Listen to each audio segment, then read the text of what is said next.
Smile for the neighbors, tools in the van. Sunday roads belong to the traveling man. Roll on, in the light of dawn. Coffee cup, open road, and the worry's gone.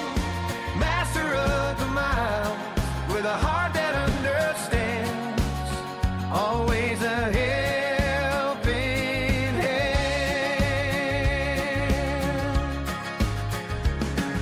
On and down he hears the kids laugh loud.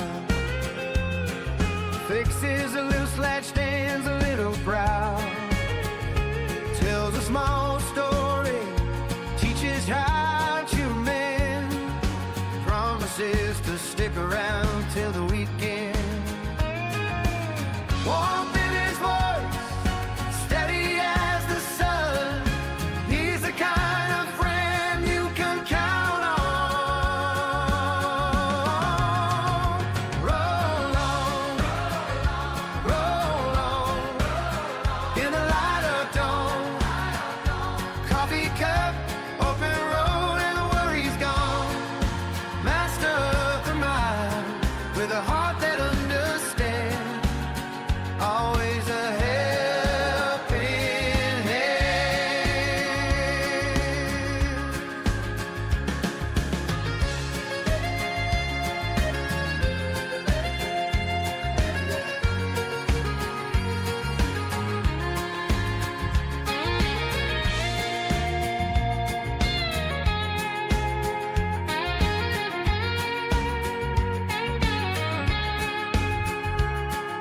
Sunday morning stretch like a song.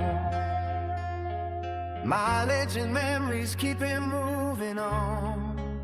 If your compass is broken or you're lost in the sand, he'll show you the way with a helping hand.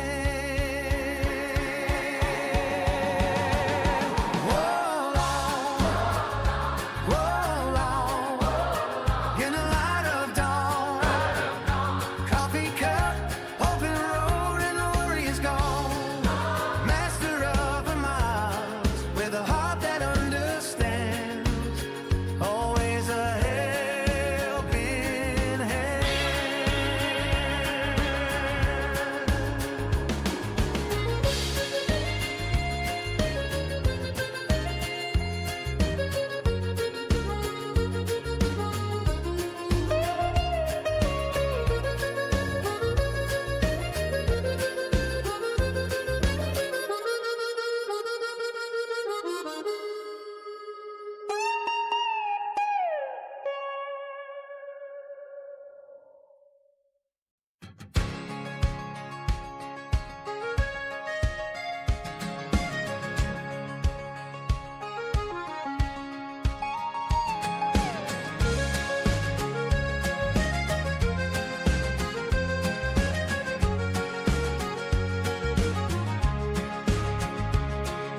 Sun peaks up over pine and steel. Camp stove humming, coffee seals a deal. He checks the engine with a calm, steady hand. Maps out the miles like he knows this land. Smile for the neighbors, tools in the van. Sunday roads belong to the traveling man. Roll on,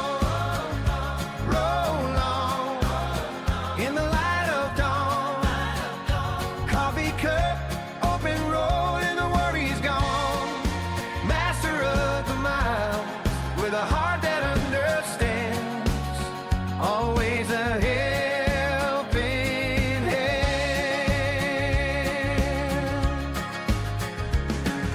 On and down he hears the kids laugh loud. Fixes a loose latch, stands a little proud. Tells a small story, teaches how to mend. Promises to stick around till the weekend. Warmth in his voice,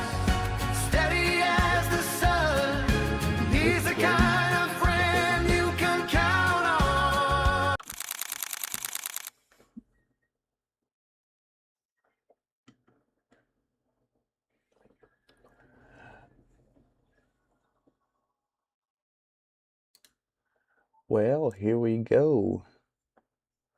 Going to be going over in this episode top 10 must-have tools for your RV camper. We'll throw in a couple honorable mentions in there as we go. But today's just kind of to get you to be prepared. As an RV technician, I think customers are just underprepared going out. Not only tools, but waiting till the day of or the day before to do your pre-trip inspection on your unit, testing everything. No, test that thing a week or 2 weeks before, so you're not pulling your hair out before you go on your camp trip.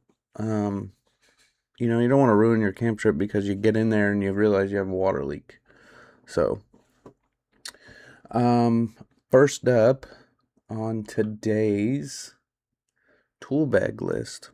Obviously, you want a tool bag or some sort like that. I didn't include that as one of the things, a toolbox, something like that, but this is one of the things you'll want in there. And that is a 12-volt DC direct current test light. So this is only for the battery side of the coach.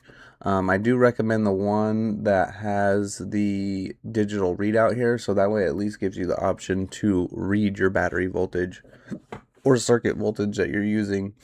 They're relatively inexpensive for a tool.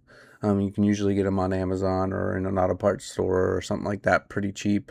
I was a big fan, and I still am a big fan of Harbor Freight in Amazon. I've used a lot of tools, and yes, there are some good high quality expensive tools that do outperform and outlast in some aspects versus the cheap stuff that you can get. But for the most part, all tools are the same. You're just paying for a name. So, not that tools are bad, but sometimes you're just paying for a name. And you don't need a name brand for necessarily everything. Now, there are some name brand stuff that I will talk about in here. But that's going to be very few of the tools. And that'll just be like personal preference that I'm giving you my opinion. So first up, we got the test light here. You hook the clamp on the negative side of the battery, touch the positive side of the battery. It'll light up red, telling you that there's light, and then the digital display here. Now, the only thing I don't like about test lights is red means good. And some of them will have a green LED too. If you hook up backwards, so the clamp on the positive and you touch the negative, your circuit is backwards. And so it'll light up green, still tell you the voltage, but it'll be a negative number because you're hooked up backwards. So just realize that. Red is good, green is bad in this certain scenario on most of these digital test lights that are like this. If you do the one with just the bulb, all you're seeing is that you got 12-volt power, but you can't see how much. That's why I recommend that digital meter. All right. We'll go right into the next one. So the next one's kind of I got two different ones to show you. We'll go ahead and pop that over here. So you got a regular pull-up tire gauge, and then we also have this tire gauge, which is a digital one. So you can see you got two different tire gauges here. And I only say that because usually these pen style ones, they only go up to like 80 psi or 100 psi. Some of these fifth wheels and motorhomes are up to 120, 125 psi inside the tires there. So you almost have to go to a digital at that point, or you're spending a lot of money on a gauged version. Newer ones, they all have the TPMS in them, so that way you can see it from an app or on the dash or something like that, which is fine. But it's always good when you're trying to fill your tires that you got a good gauge that it's gonna make sure you're setting those to the right manufacturer specified pressure.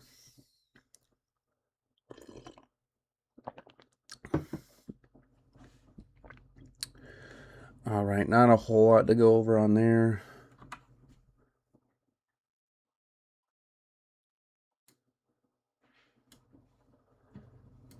close that out.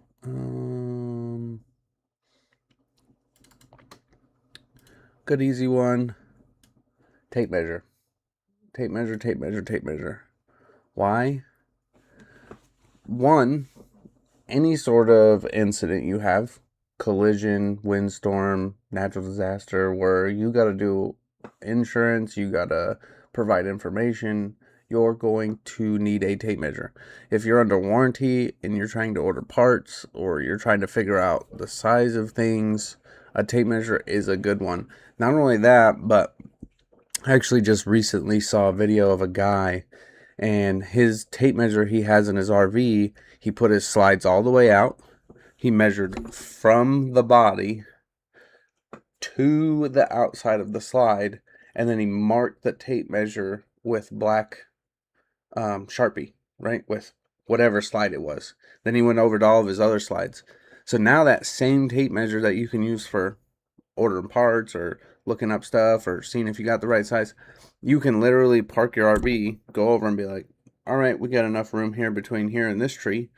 Oh, we got enough room between here and the picnic table. We're good. Or, nope, we don't have room. We need to move it before you even try to move your slides out. It was such a clever idea. And then that tape measure just stays with the unit too. So you could almost do that with your awning. Just be a little bit harder since it's so high, but you could. Alrighty. Next one we got here is a level. Now, with levels, you want them to be the longest that they can be. You don't want it to be like one of the little 12-inchers or the little pocket level. It's really just not enough. The longer the level, the more accurate it is. So I wouldn't recommend anything under 24 inches.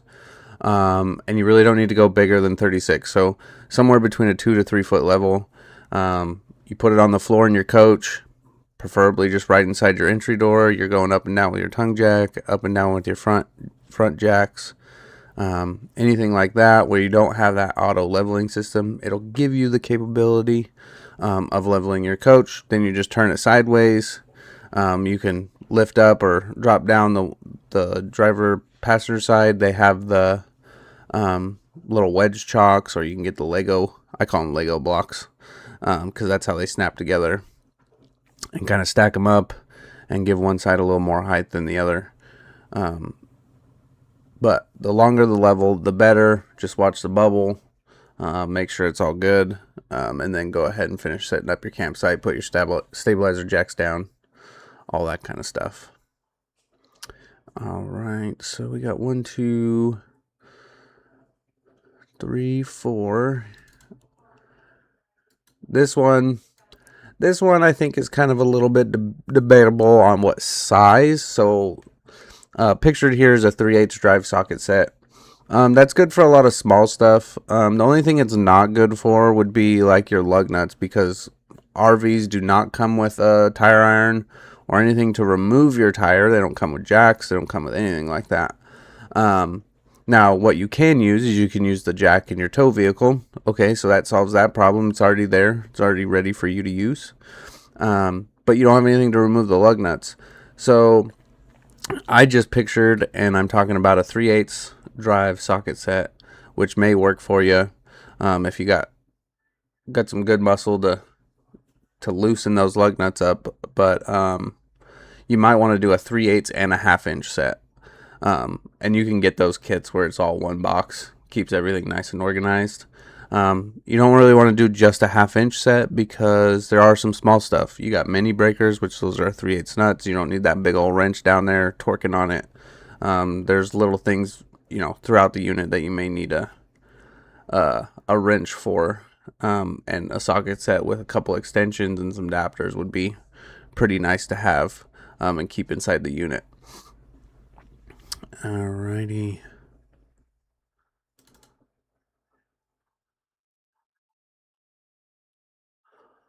Alright, so this one is a outlet tester. And this one's going to go right into what I believe is the number one tool. So when we get there, it'll kind of all make sense. But an outlet tester is good. because you got two circuits in your coach.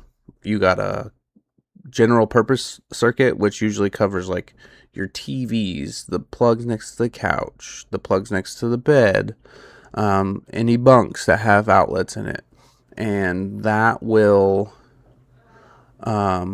be on the general purpose circuit. And then you have your GFI circuit.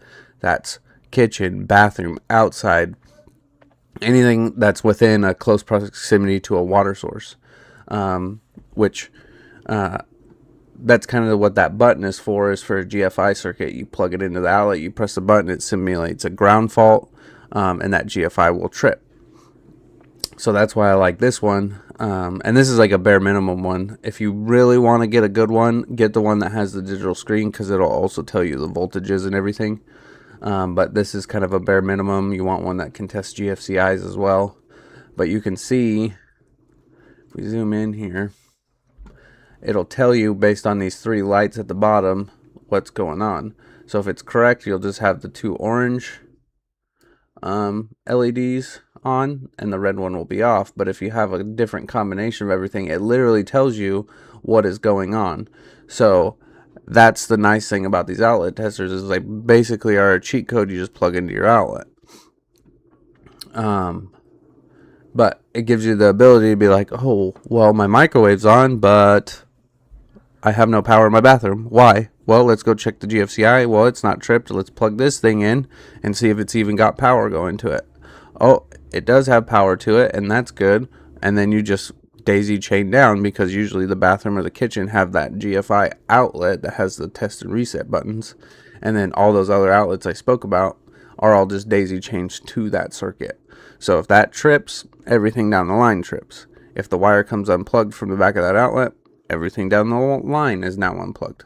So you can kind of use this as a way to snitch out on your outlets and kind of find those different items. All right, so 1, 2, 3, 4, 5, 6. We'll go right into this one. Close that out. So this is a good one. And I only say that because there's several different things. You have interior, exterior, you got Dicor, you got silicone, you got Sikaflex, depending on your coach. So you got silicone around all your sinks and stuff inside your countertops. You could have it on your walls, up in the corners, in the showers, stuff like that. Those little squeeze tubes, they're hard to work with, to be honest. You got roof sealant. That's a Dicor roof self-leveling sealant, and that stuff is pretty soft. So, but they don't make it in like a squeeze tube; they make it in a regular tube. So you clean your little areas that you're having issues with on your roof. Apply a little bit of that Dicor up there. Make sure everything's staying sealed.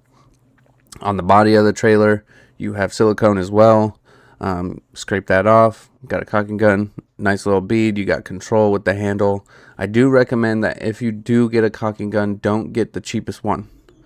The cheapest ones tend to fall apart. The rivets will pull apart, especially once you get into that thicker stuff. Like silicone is pretty thick. And what else? Dicor should be fine. Sikaflex, so the black and white Sikaflex that you sometimes see at the top of your corner rails, that stuff is pretty thick. So I recommend the heavy duty caulking gun or an electric. So I have both. I have a heavy duty hand one, and then I have the Ryobi electric 18 volt caulking gun when I do full roofs and don't want my hand to hurt from sealing the roof up for a couple hours. So just find yourself a nice one. I think I got mine from Home Depot, but you can get them off Amazon, Harbor Freight, all the normal means of stuff like that.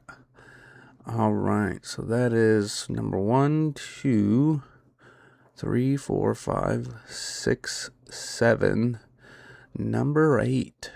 So we're going to do number 8 here, and then we'll go into a couple honorable mentions. So one of the things I can never stress enough about when you go camping is having flashlights. When you're trying to look for things in the middle of the night, or just trying to look through for things in cabinets. It also helps if maybe you lose power, your batteries aren't charging, and you just need some light to try to figure out what's going on. Have yourself a couple of these rechargeable flashlights. They're usually USB chargers, so if you have the USB plugs in the coach, they're easy to charge. If not, then you can get a little block and plug it into an outlet if you're plugged into shore power. But flashlights are an essential tool to have in an RV. Water goes out in the middle of the night, got to go to the bathroom, got to walk down to the clubhouse to use the public facilities. You're going to want that flashlight, and that flashlight on the back of the phone, they aren't the best. They're good in a pinch, but they're not the best. So get yourself a good high quality rechargeable LED flashlight.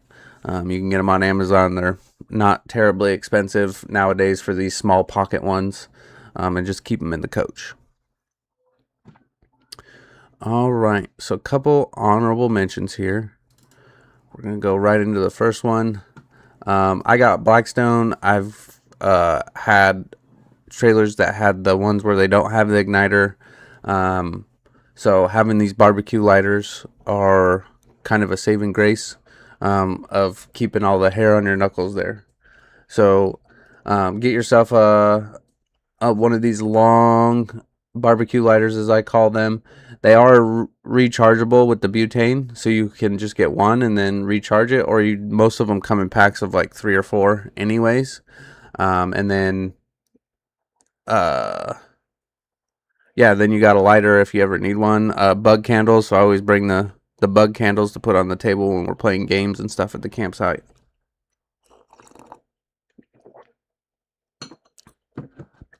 Keep all the critters out of our faces, not get bit up as much. All right, another honorable mention. So some of these aren't really tools. I think they're just accessories, more or less, or kind of correspond with that. Dry silicone spray. So you can use this on almost everything that has a pivot point. Your entry doors, your awning arms, the struts on the awning arms, your stabilizer jacks, your tongue jack. You can spray it on the ram of the tongue jack, so as it goes up and down, it's lubricating it. Your through frame slide outs, all those kind of things. This dry silicone spray is good for, because it lubricates, but it doesn't leave that film on it that collects dust, which is going to make it worse. That's why you don't want to use the WD-40s, the PB blasters, stuff like that, because it's oily. It's going to collect the dirt. It's going to cause more problems over time. So using a dry silicone spray, I've used this Roadmaster stuff. It is really good, but as long as it is a dry silicone spray, you will be fine. And I thought I had one other one. Was it this one? I don't think I talked about this one. All right. So another thing to keep in that tool bag, very important. I have a little container that shows, or that has a bunch of random ones of these in it, just from when I worked at a shop where they stocked it. It just made it so I didn't have to run over to the bin all the time. So I just grabbed a little bit of each one and threw them in this thing and could fish them out as needed. So, and that's a fuse kit. Now this one does have the minis and the regular ATX fuses. So if you don't have the minis, that's fine, but more than likely your tow vehicle uses minis anyways, so it's good to have. Most RVs use the blue ones, which are right here. Let's do this. So most RVs use the blue ones, which are 15 amp fuses. Now a couple other ones here are, we got green, which is a 30 amp fuse. So a lot of your bigger loads, so like your charge line, and stuff like that, will use the 30s. Now what I found is a lot of these kits didn't have 40 amp fuses, so make sure you check your breaker box. If you got 2 orange 40 amp fuses, I would recommend going to like an auto parts store and just getting like one of the little packs that have like two of them in it, 2 or 3 of them in it, because that's all you'll need. Those are reverse polarity, so that's if you hook your batteries up backwards or you have some sort of reverse DC power through the system. Those are supposed to blow, so that way you protect all your electronics. So yeah, so your two majors are going to be your 15s and your 30s. There are some units that I have seen that use 7.5 amps for a couple circuits, and some that use the 10 amp red ones for a couple circuits. And then most tow vehicles all use the mini, so you'll have all those for your tow vehicle if anything were to happen. Trailer lights, turn signals, backup, trailer brake controller, stuff like that. So this is one of those good kits that I would recommend. Alrighty. So before I get on to number 2 out of the top 10, really important, just want to say that these aren't all the tools that you should have. These are just the ones that I think you should have first. So make sure that you do go prepared, because anything can happen. These are houses on wheels. Cosmetic stuff that can be set aside and fixed later when you get back. But those mechanical things, those are the things that you do need hard tools to try to fix while you're out on the road. Now, before we get into the number 2, this will correlate.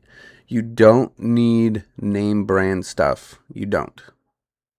Most people don't camp enough to where they need the name brand.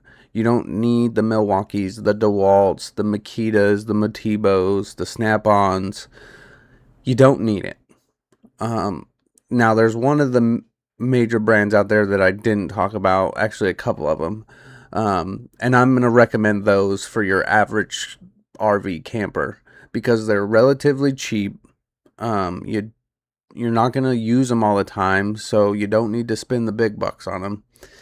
So get yourself a drill, maybe a 1/4-inch impact gun, so when you're taking out screws, and you're going to want to go with a reliable but cheaper brand. So a couple brands out there that are good are Ryobi. Now, I know a lot of the techs out there, they'll be like, oh, Ryobi sucks if the batteries suck, blah, blah, blah, blah, blah, blah, blah. Well, guess what? I got an entire drawer in my toolbox of Ryobi tools, and there are a couple of them that have failed, but they've also failed in other brands that are more expensive, the same type of tools. So, Ryobi's pretty inexpensive compared to the other ones, and they do the job. So get yourself a little 18, they do the drill and impact gun kits, which usually come with a battery and a charger, maybe 2 batteries.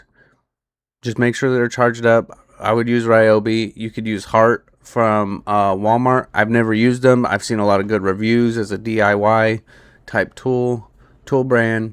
And then Harbor Freight has Bauer. That one I would more than likely stay away from. I have used one of their drills and it just feels pretty cheap. So, but they do have their Hercules brand, which as far as I know is pretty inexpensive. So you got those little 3 brands there. Another one is, and I think they're sold at Lowe's, and that's Craftsman. Another cheaper brand. I don't say cheap as in like, oh, they're pieces of crap. I say cheap because compared to the other brands, they are cheap, but they work just as well. Another thing, they can be a little bit bigger because most of those ones don't have like a 12 volt variant. They're all 18 volt or 24 volt, so they're a little more big and bulky. If you want to go with a smaller drill and impact gun, that's when I would say I'd recommend the Milwaukee M12 line. It's the only Milwaukee I have, and it's for those tighter spot 12 volts. I don't have any of their 18 volt stuff. That's all my Ryobi stuff, and that stuff works well. I actually gave my old Ryobi set to my son, and he uses them, and those things are probably close to 13 years old. They've done a few lift kits. When I first started as an RV tech, that's all I used for the first couple of years before I got myself a new set. So they've been pretty beat up over like those 13 years. So now that we kind of talked about some power tools, the only reason I say that is because you're gonna want a number 2 square tip. If you don't want to buy a power tool, you can get this in a screwdriver form instead of just a bit. But you're gonna want that number 2 square tip. You're gonna want that number 2 Phillips, and you're probably gonna want a flathead screwdriver. Now, the flathead screwdriver, I'd say just get the screwdriver. Don't get it as a bit because they're not the easiest to work with in a drill or an impact gun. Square tip, most RVs only use like Winnebago is only Phillips. They don't use square tip in their units at all. And then most other ones either are straight square tip or they have where you can use either or on the heads of those screws. So, and if they do, the Phillips ones tend to strip out a little bit easier because it's got that square cutout for the square tip. So I do recommend just getting a square tip bit, a Phillips bit, and then a flathead screwdriver. So get yourself a couple of these. I personally, I've tried several different ones. The Ryobi bits I'm not a fan of. I've had a lot of them break. Milwaukee, they work really good for a longer period of time, but I've had those square tips break too. And then like off brands, like this one is just kind of a standard one. They work really well. I haven't had any really issues with ones like these. But the ones that I enjoy the most are actually by Bosch. And I got those on Amazon. Usually get them in like a pack of, I think 20 for the shorter ones like these. And then I always get a couple longer ones that are like 3 or 4 inches long, and those come in like packs of 6 or something like that. I usually lose them before they ever break. I don't think I've ever had one of the Bosch ones break. But I do lose them from taking them out and setting them down while switching bits out. So that one's on me.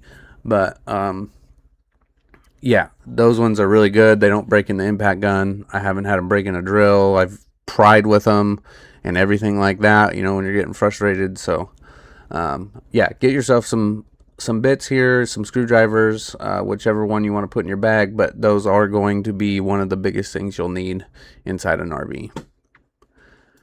And last, but surely not least, and one of the most important tools that you can have in your RV is a AC DC amp clamp meter. This one will do amperage for both AC and DC, so it's kind of hard to see because the picture is getting pixelated here, but you see you got volts, alternating current. That's what gets you the little whoosh, the little sine wave. You got volts with the line with the 3 dots. That's direct current, so directly from the battery to the circuit. Just think about it that way. Then you have amps.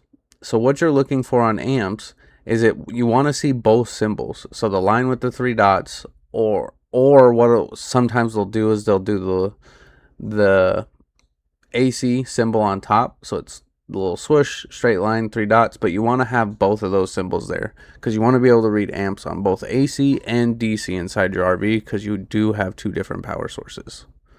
It'll also do ohms and continuity. This is diode testing. You can get them for temperature, which is good if you're trying to figure out why your air conditioner is not blowing cold. We can check the differential temperature on there. And then I don't know what NCV is. That one will be a kind of a probably not used. Anyways, you got a couple different buttons down here to change the ranges, hold the reading, change your modes, your mins and max, your lights, stuff like that. But then you got this clamp here. So like with your air conditioner, your converter, your what was the other thing? Oh, your 12-volt fridges, even your 110 fridges with your heating elements. You need to check amperage on those to diag those correctly and see what the component is that's failing. And to check amperage, you have to be in line on the circuit with your probes. Well, with the clamp, you don't have to be in line. You just open this up, the clamp goes through, or the wire goes through the hole here. You turn on the thing, and it'll read your amperage here without having to disconnect and put yourself in potential harm's way of electricity. So when we're trying to diag batteries, I'm just clamping onto that negative battery post and seeing how much amps going in when I'm plugged in, how much is being pulled when everything is turned off and we're not plugged in, to see if we got a high amp draw. When a compressor kicks on in a fridge or an air conditioner, we need to read that amperage as well, so we can report that to the manufacturer and see what they say is wrong with it. And then, like on the heating element on the gas electric fridges, it should be pulling amperage, showing that heating element is working. And you can do the same thing on those gas electric water heaters. With those, you can test the amperage on that and see what it's pulling. There's a lot of big brands out there. You got Klein, Southwire's a big name, Fluke. Fluke is going to be one of the more expensive brands for multimeters, clamp meters, stuff like that. They're just the top dog. That's your Honda, that's your Cummins, that's your Milwaukee, your DeWalt. Like, that is that brand. Southwire, I have had one Southwire meter and it works perfect. I'm actually thinking about getting another one because they look a little bit different, got a little bit bigger screen on them and stuff, which is this one. This is the new version of their AC/DC clamp meter. They're a little bit under $100, which is about normal. I have used the one from Harbor Freight. That's like, I think it's $90, and it does both. And that one works just fine as well. You don't have to go super expensive. Klein's aren't too expensive, I think. And I think you can get those at like Home Depot. Just make sure it's an AC/DC clamp meter. But I am thinking about getting me a new one and then handing down that other one. All right. So that kind of covers the tools in your toolkit. I am going to link all of these below, the ones that I recommend, down below in the comment section. So just go ahead and whichever one you want, just click on that link. It takes you right to their page there, and you can throw it in your cart and purchase it. It made it easier for you to find. There are other tools you need. They're just not as important. And those ones you'll kind of figure out as you go. You'll go to do something, you'll be like, oh, this would be a little bit better with this. This will be a little bit better with that. And you can always add to your toolkit. A couple of these items were more accessories, I think, like the dry silicone spray and the barbecue lighter. I am going to do a video on that. Don't know if that'll be next week's content or not, but it'll be things that I recommend as accessories for your RV, things that are supposed to help make it easier. So you might see a couple of these on that video as well. I just want to thank everyone for watching, coming and joining today. Like I said, all those links for all those tools are down below. Go give them go check them out. Any tool bag will work, or toolbox, whatever fits in your unit. Just make sure it'll fit through compartment doors or whatnot. Don't get one that's too big to store all your stuff in. And yeah, so don't forget to like the video. Don't forget to subscribe. And then if there's anything that you want to see or hear me talk about, just drop that in the comment section below. Another thing is, let me know what kind of RV you got. Whether it's travel trailer, fifth wheel, Forest River, Jayco, Newmar. Let me know down below. Let me know what you think. What's your favorite RV you've had, and what you currently have. And we'll get to know each other a little bit. All right. Well, you guys all have a wonderful day. Enjoy the rest of your weekend, and we'll see you again on the next episode.